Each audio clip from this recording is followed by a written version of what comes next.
All right, strap yourselves in because we are going deep on Israel Keys today. This is a case that really flips the script on how we think about serial killers. We're looking at some stuff from israelkeys.pdf, probably from Wikipedia. I'm guessing you guys are going to want to hear this one. It's that thing about Keys, right? Is how he just blows apart that whole idea we have in our heads about, what a serial killer is. Instead of going after a certain kind of victim, or having these patterns you could predict, it's like his crimes were just totally random. Yeah. And that just makes it a nightmare, for investigators trying to figure out like what he's going to do next. Yeah, yeah. It's really a case of turning the tables. The hunter becomes the hunted. And this guy, Keys, he was so meticulous, so organized, almost like, military level stuff. I mean, we're talking murder kits stashed all over the US, pre-planted and everything's insane, right? The level of planning, like how do you even wrap your head around that? And that's what makes this whole thing even more messed up. I mean, his time in the military, it might have actually you know, helped create that meticulousness, all that discipline, the focus on strategy and execution. Could that have been twisted and applied to his crimes? It's a scary thought. It's super dark. So let's rewind for a second. Let's go back to his early life, right? Because it was unconventional, to say the least. Homeschooled, isolated, and exposed to all these extremist ideologies. This wasn't your typical upbringing. No, not at all. I mean, think Yeah. about his parents, right? They shifted from the LDS Church to these more fringe groups, even some with ties to white supremacy. That had to have created a really, really specific worldview for Keyes as a kid. Like imagine growing up in a remote cabin, hunting just to survive. I mean, it makes sense that you develop a certain kind of, I don't know, detachment from the rest of society. And then there are these stories, right? These accounts of animal cruelty, skinning a deer alive, torturing a cat. This isn't just kids being kids, right? These are serious red flags. Oh yeah, no question. It wasn't just some impulsive cruelty. This stuff points to a real disturbing lack of empathy, a disconnect that you see a lot in people who commit violent crimes. Not all of them, but a lot. It's like the normal boundaries, the Yeah. compassion that most of us feel. It just didn't exist for him. And it sounds like Keyes himself, he knew this, right? He knew he was different. He said, by 14, he knew his idea of normal wasn't the same as everyone else's. So do you think that, pushed him further into isolation, Maybe that's what allowed those dark impulses to just grow stronger. Yeah, you have to wonder. That self-awareness is really fascinating. Was it like a source of power for him? Did he see himself as, I don't know, above societal norms? Like Right. he was free to create his own twisted reality. And then we get to his teenage years, and we see things escalate, right? Arson, breaking and entering, selling stolen guns. Do you think this was some twisted kind of entrepreneurialism? Was he honing his skills for the crimes that were to come?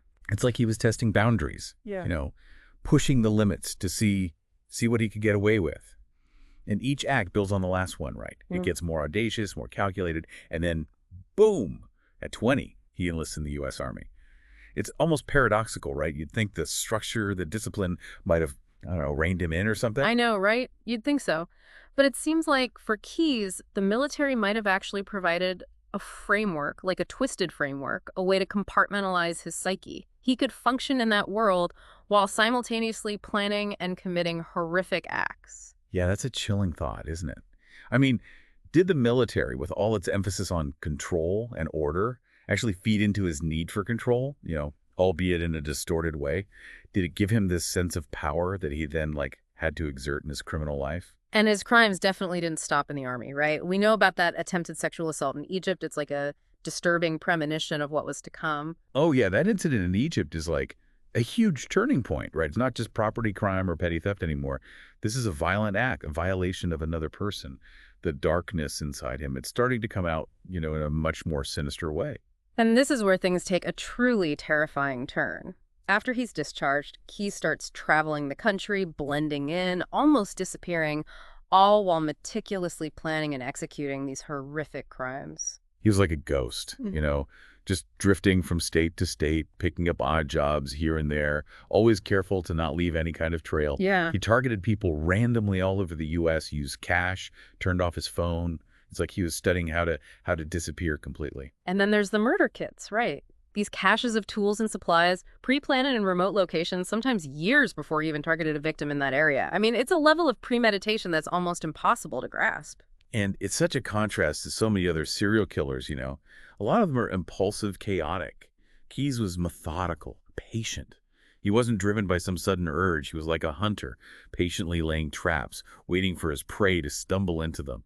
It's just, it makes you wonder, was this his destiny? Was he always going to be this way? Or was there a moment, a point where he consciously chose this life of crime? I don't know. It's so hard to even imagine that kind of cold, calculated evil, you know? And the most terrifying part is that it was also random. There's no pattern, no way to know who he would choose or when he would strike. And that unpredictability, that was his weapon. It made him this shadowy figure who could be anywhere, strike at any time. Hmm. He was the embodiment of our deepest fears, the unseen threat that could be lurking around any corner. So let's talk about the victims, the ones we know for sure were caught in his web, like Bill and Lorraine Currier, that couple from Vermont, Yeah. abducted from their home and driven to this abandoned farmhouse. I mean, it's the kind of home invasion scenario that taps into our deepest fears, right? It's heartbreaking, their case. Bill was shot and Lorraine was sexually assaulted and strangled, and he'd stashed a murder kit near their home like 2 years before. The level of planning is just, I mean, it's unbelievable. It really shows just how far back his planning went. It wasn't like he just saw an opportunity and took it. He was creating those opportunities, Yeah. meticulously setting the stage for his crimes. And then there's Samantha Koenig, the 18-year-old barista from Anchorage, abducted from her coffee stand, held captive, sexually assaulted, and eventually murdered. It's like an ordinary day turned into a nightmare. And you know what's even more messed up?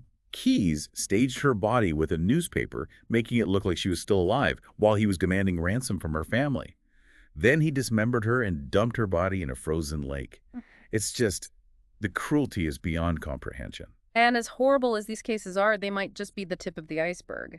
Keyes hinted at many more victims, maybe even dozens. That's the reality we're facing here, isn't it? How many more families are out there, searching for answers, not knowing that their loved one crossed paths with this monster? It's hard to even think about, you know? But before we get into those other possible victims, I think we should, take a moment to remember the real people, the human cost of what Keyes did. This wasn't just a bunch of statistics or case files. These were people with families, lives that were just, cut short. Yeah, you're right. It's easy to get lost in the gruesome details, the whole puzzle of the investigation.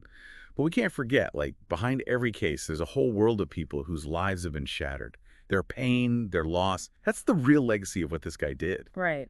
Okay, so let's talk about some of those other possible victims. Keyes hinted at crimes all over the country, and the list is, well, it's pretty long and disturbing. One name that really stands out is Julie Harris, that 12-year-old double amputee who disappeared in Washington State. Yeah, her case was unsolved for years. They found her prosthetic feet near a river, but that was it, no other leads. And Keyes lived in the area back then, and they even questioned him. But he was always so vague, never admitting anything, but never denying it either. God, it must be so agonizing for her family, just not knowing. We also have Cassandra Emerson, another 12-year-old from Washington. They found her remains miles away from her home, which had been burned to the ground. Oh, right, and Keyes admitted to setting a trailer on fire in the same area around the same time, didn't he? He did. The timing and his being in that area is definitely a huge red flag. No doubt. The similarities are there, but actually proving anything is incredibly difficult. I mean, this is the biggest challenge when you're dealing with a killer like Keyes. How do you build a case against someone who's so random, who leaves almost no trace? It's like he was a phantom moving through society, leaving this wave of devastation behind him. And those aren't the only potential victims. Keyes confessed to killing 5 people in Washington, but he never said who they were. It's almost like he was holding back on purpose, even when he confessed, he needed to keep some control. It's messed up, right? He mentioned burying or submerging a victim in Nia Bay, a young couple murdered and buried somewhere, and even dumping a body in Lake Crescent. It's like he was taunting the investigators, knowing he had the answers. And they didn't. And he didn't just operate in the Northwest. He mentioned an unidentified victim in New York State, just this chilling confession with no name, no face. Was this his way of showing just how far his reach was, Like a twisted brag about how widespread his crimes were? It's possible. Yeah. And then there are all those investigations in Florida, the Randy Gorenberg case, that double homicide of Nancy Pacheco and her little girl. Each case adds another piece to this puzzle, but it's a puzzle that might never be fully solved. There's Deborah Feldman, too, that woman who vanished from New Jersey. Her case kept popping up in Key's internet searches, and his reaction when they showed him her picture was, well, it was really creepy. Oh, yeah, he hesitated, right. Yeah. And said he didn't want to talk about her yet. Like he knew something but wasn't ready to share. They think he might have buried her near Tupper Lake, but without his help, who knows? And James Tidwell Jr., that electrician who went missing in Texas, Keyes was robbing a bank in that area, wearing a hard hat and a wig that looked a lot like Tidwell. It's just too weird to be a coincidence. And when they asked him about the wig, he said it was made of real human hair. And where did he get it? You don't have to buy real hair to get real hair. I mean, come on, what does that even tell you about this guy? Seriously, it's chilling, and it makes you realize, like, as horrific as his crimes were, he wasn't just some mindless monster. He had interests, even obsessions, and they give us a pretty disturbing look into how his mind worked. I mean, think about his fascination with other serial killers, especially Ted Bundy. It's pretty common, for serial killers to be fascinated with their own kind. He has read all these books about them, studied their methods, almost like he was taking notes, trying to perfect his own, well, his own craft. Right, he saw himself in Bundy, in their planning, their detachment, but there was also this weird need to separate himself. He didn't want to be seen as a copycat. It's such a messed up paradox, like idolizing these guys while trying to create his own brand of evil. Yeah, there's definitely a huge ego there, a need to not just commit these acts, but to be recognized for them. Hmm. Like he wanted to stand out, even among the worst of the worst. He wasn't satisfied just following in their footsteps. He had to, like, outdo them. And his interest in true crime went way beyond Bundy. He was reading books about it all the time, following big cases in the news, even admiring killers who hadn't been caught. It's almost like he saw this whole world of serial murder as a game, and he was determined to be the best player. I know, it's disturbing. It makes you wonder if that obsession was the thing that pushed him to actually do it. Mhm. Did reading about these guys fuel his fantasies and make him feel like he could actually act on them? It's definitely a possibility, and it just adds another layer to this whole messed up case. But even the most careful criminals, they make mistakes, and eventually, Key's carefully constructed world started to fall apart. And what's ironic is that it was his last confirmed victim, Samantha Koenig, that led to his downfall. Yeah, his need for that ransom money, it seemed so impulsive, almost had a character for him. But as he traveled across the Southwest, withdrawing money from her account, he was creating a trail that investigators could follow. It's like even with all his planning, he couldn't resist easy money. Do you think it was arrogance? Or maybe a desperate attempt to keep things under control as his whole facade was crumbling? It's hard to say. Could be a bit of both. I mean, he'd been getting away with it for so long, it's not surprising he'd start to think he was untouchable. But maybe the pressure was getting to him, he felt things slipping, and the ransom was his way of trying to claw back some control. And then the arrest itself, it was almost too simple. This guy, who'd been hiding in the shadows for years, pulled over for a routine traffic stop at a cafe parking lot in Texas. It shows you how important it is for law enforcement to just keep at it. Mm. They put all the pieces together, followed every little lead, no matter how small, and in the end, they got him. They found dye-stained money from a bank robbery in his car, along with Koenig's ATM card and cell phone. Game over. They sent him back to Alaska, and at first he tried to play innocent, made up some story about finding the stuff in his car, but the evidence was too strong. Eventually, he confessed to killing Koenig, but even in prison, he was still all about control. He started talking to investigators, giving them little bits of information about his crimes, but always holding back like he was playing some sick game. Was that another way for him to feel powerful, to control what happened to him, even his death? I think so. I mean, he even said he wanted to be executed within a year. Like, he didn't want a long, drawn-out trial, all the media attention. He wanted to call the shots right up to the end. And it doesn't stop there. Remember that time he tried to escape during a hearing? He picked his handcuffs with pencil shavings? I mean, come on, the guy was resourceful. Oh, yeah. He was always thinking, always watching, even in prison. And the fact that he almost pulled it off, it just shows how dangerous he was, even locked up. And then, the end. December 2nd, 2012. Keyes takes his own life in his cell, used a razor blade he'd hidden. They found a suicide note under his body, an ode to murder, they called it. What a final message, right? It's haunting. Like, even in death, he had to have the last word. He couldn't let anyone else write his ending. And as if the suicide wasn't creepy enough, they found those drawings in his cell. 11 skulls drawn in blood under his bed. 11 possible victims. It's a pretty clear sign that we'll never know the full story of Key's crimes. One of the drawings even had this phrase under the skulls, "We are one." Ugh. That just sends chills down my spine. It's like he saw himself as part of some dark group, all connected by their violence. It makes you think, are there others out there like him, hiding in plain sight? It's terrifying, and I know it's something that stayed with the investigators. Was he really a lone wolf? Or are there more of those murder kits out there waiting to be found? More families who might never get answers? That's the scariest part of Israel Key's legacy. The uncertainty, all those unanswered questions, the sheer scale of what he might have done. It's a reminder that the world can be a lot darker than we think. So before we wrap things up, I wanted to get your take on all of this. Now that we've gone this deep into the world of Israel Keys, what stands out to you the most? What's sticking with you? It's a lot to take in, right? Like, this guy could exist, could be out there living a normal life while doing all these horrible things. It makes you question everything. Yeah, it shows that evil doesn't always have some, obvious sign. Sometimes it hides right in front of us, disguised as something totally normal. And that's what's so scary about Keys. He basically proved that there's no easy way to tell who's capable of this kind of stuff. Which leads to the question I think everyone asks in these cases, right? Like, could he have been stopped? Was there some sign we missed that maybe could have prevented all this? Yeah, that's the question that haunts everyone. Investigators, people who study crime, anyone who tries to, make sense of these tragedies. But with Keys, it's even harder because it seems like he built his whole life around not getting caught. He was constantly changing, blending in, leaving almost no trace. Like he was playing a game the whole time.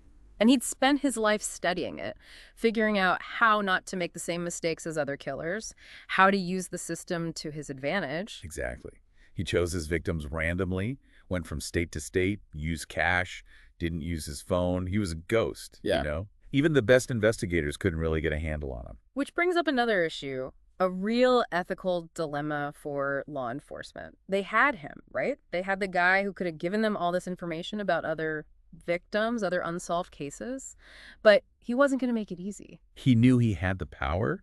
He could give them confessions, give families some kind of closure, but it would cost them. He wanted to be executed quickly, on his own terms. It must have been a really tough situation. Do you compromise, give in to this monster, or stand your ground knowing that there might be more victims out there who will never be found? Yeah, that's heavy stuff. Imagine being in that room, knowing you might be able to help those families, but having to make that kind of deal. Yeah, I'm sure it's something they still think about. And that's the impact Keyes had even after he was gone. He made us face the dark side of humanity, but also the limits of our own systems, our ability to understand and stop evil like that. So as we finish up this deep dive into the world of Israel Keys, I want to leave you with this. Israel Keys is gone, but his case should stay with us. It's a reminder that the world can be a lot scarier than we want to believe. We have to be aware, trust our gut, and never underestimate how much darkness can hide in plain sight. Yeah, and we can't stop asking questions, keep searching for answers. We have to understand the darkness if we want to prevent it. Because there are more people like Israel Keyes out there. The question is, will we be ready? It's a chilling thought to end on, but it's an important one. If you want to learn more about Israel Keyes, we have some resources in the show notes. Thanks for joining us on this deep dive, and until next time, stay curious, stay informed, and stay safe.